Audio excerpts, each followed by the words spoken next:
তুমি তো দেখছি আচ্ছা বোকা ছেলে। এই বুদ্ধি নিয়ে বাগদাদ যাও পড়াশোনা করতে?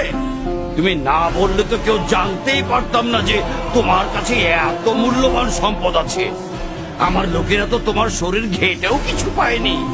তুমি ইচ্ছে করলেই আমাদেরকে ধোকা দিতে পারতে, তাতে তোমার এই সম্পদগুলো তোমারই থাকতো। কিন্তু সেটা না করে গোপন জিনিসটি প্রকাশ করলে কেন?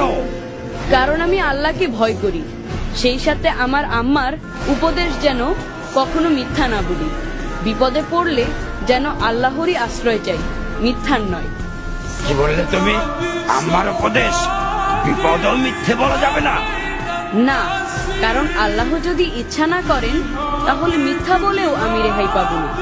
তাই আমি তার কাছেই নিজেকে সঁপে দিয়েছি, মিথ্যার কাছে নয়, তোমাদের কাছেও নয়।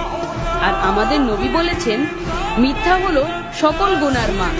মিথ্যাবাদীকে আল্লাহ কখনো ভালোবাসেন না।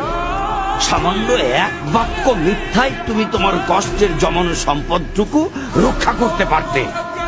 আমি বরং তার চেয়ে বড় সম্পদ রক্ষা করেছি, সেটি হলো সত্য, মহান আল্লাহর হুকুম আর আমার মায়ের উপদেশ। স্বর্ণমুদ্রার জন্য আমার কোনো আফসোস নেই। সত্যের চর্চায় এতটাই উদ্ভিদী বালক, এই সাহস, এই ভরসা